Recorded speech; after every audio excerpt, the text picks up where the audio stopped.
semuanya, di sini kami akan membahas materi tentang akuntansi persekutuan, khususnya pembentukan persekutuan dan likuidasi persekutuan.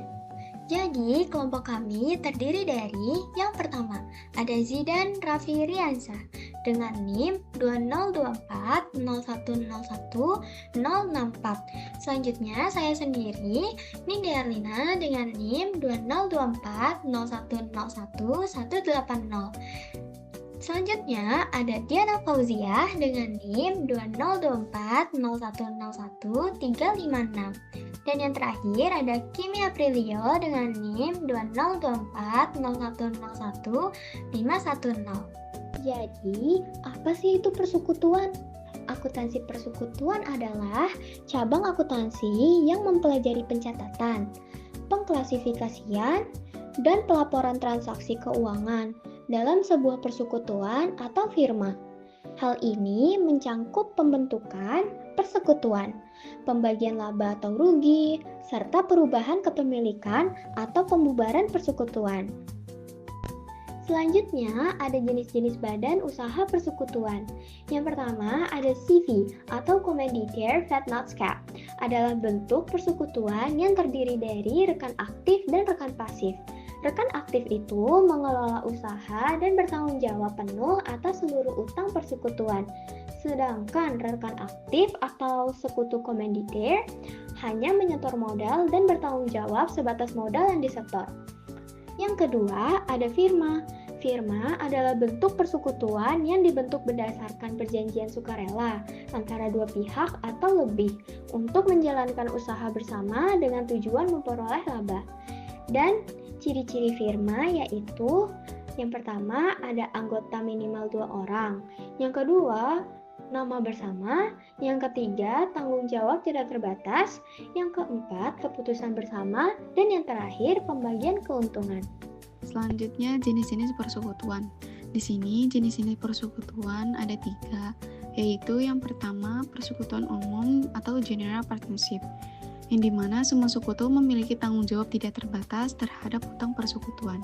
Yang kedua, persekutuan terbatas atau limited partnership, yaitu ada sekutu aktif dengan tanggung jawab tidak terbatas dan sekutu pasif dengan tanggung jawab terbatas.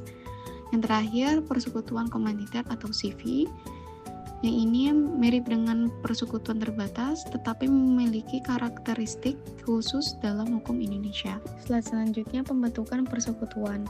Pengertian dari persekutuan yaitu bentuk kerjasama antara 2 orang atau lebih untuk menjalankan usaha bersama dengan tujuan memperoleh keuntungan.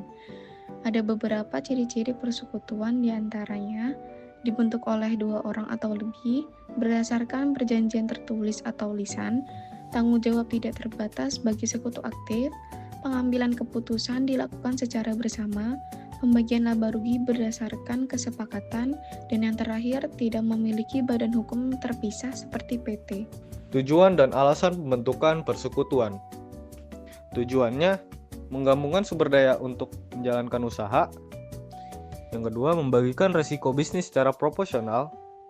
Yang ketiga, meningkatkan kapasitas usaha dan peluang keuntungan. Alasan pembentukannya, yang pertama adalah keterbatasan modal secara individu. Yang kedua, adanya keahlian berbeda dari masing-masing sekutu. Yang ketiga, ingin membangun bisnis dengan skala lebih besar. Bentuk-bentuk persekutuan, contohnya persekutuan perdagangan, persekutuan yang bergerak di bidang perdagangan. Yang kedua, persekutuan jasa-jasa adalah persekutuan yang bergerak di bidang jasa. Yang ketiga, persekutuan umum. Semua sekutu memiliki tanggung jawab penuh. Yang keempat, persekutuan terbatas. Terdapat sekutu dengan tanggung jawab terbatas. Yang kelima, joint stock companies. Perusahaan dengan modal terbagi dalam saham. Ketentuan yang berhubungan dengan modal persekutuan. Yang nomor 1, jumlah dan bentuk setoran modal awal adalah menentukan besar modal yang disetor oleh masing-masing sekutu olahraga pada saat pendirian persekutuan serta bentuk setoran tersebut seperti uang tunai, aset, dan lain-lain. Yang kedua, waktu penyetoran modal awal. Menetapkan tenggat waktu bagi para sekutu untuk menyetorkan modal awal mereka. Yang ketiga, jumlah dan penyetoran tambahan modal adalah mengatur jika ada kebutuhan penambahan modal di kemudian hari, termasuk jumlah dan waktu penyetoran tambahan tersebut. Yang keempat, jumlah dan waktu penarikan kembali modal. Menentukan apakah sekutu boleh menarik sebagian modal yang telah disetor, serta jumlah dan waktu yang diperbolehkan untuk penarikan tersebut. Yang kelima, batasan dan perbedaan antara penarikan kembali modal dan pengambilan prive adalah yang membedakan antara penarikan modal yang merupakan hak sekutu dengan pengambilan prive, pengambilan keuntungan pribadi yang mungkin memiliki batasan dan konsekuensi yang berbeda. Likuidasi adalah proses pemberhentian kegiatan perusahaan secara keseluruhan, baik hak dalam peminjaman maupun hak dalam pemberian modal pada persekutuan. Proses likuidasi meliputi 3 tahap, yaitu yang pertama proses mengubah harta kekayaan yang ada menjadi uang tunai yang disebut proses realisasi. Yang kedua, proses pembayaran kembali utang-utang kepada kreditur. Ketiga, pembayaran kembali sisa modal kepada para anggota. Fungsi likuiditas dalam akuntansi. Yang pertama itu adalah menilai kesehatan keuangan perusahaan. Likuiditas adalah indikator penting untuk mengukur stabilitas keuangan suatu perusahaan. Dengan melihat rasio likuiditas seperti current ratio atau quick ratio, manajer keuangan dapat memahami apakah perusahaan mampu membayar utang jangka pendeknya tanpa menjual aset tetap. Yang kedua itu adalah mengelola risiko keuangan dengan memiliki likuiditas yang baik. Perusahaan dapat mengelola risiko keuangan lebih efektif. Likuiditas yang rendah meningkatkan risiko kebangkrutan, terutama jika perusahaan tidak mampu membayar kewajiban yang mendesak. Yang ketiga, memastikan kelancaran operasional. Likuiditas yang cukup memungkinkan perusahaan untuk membayar gaji karyawan, membeli bahan baku, atau menutupi biaya operasional lainnya. Yang keempat yaitu adalah menarik minat investor dan kreditur. Investor dan kreditur cenderung lebih percaya pada perusahaan dengan likuiditas yang baik. Rasio likuiditas yang sehat menunjukkan bahwa perusahaan memiliki manajemen keuangan yang efisien, sehingga lebih mampu menangani situasi tak terduga. Yang kelima itu mendukung pengambilan keputusan strategis. Dengan memahami likuiditas, manajer dapat menentukan prioritas keuangan seperti kapan harus membayar utang, kapan harus berinvestasi, atau kapan harus menjual aset tertentu. Contoh likuiditas dalam akuntansi.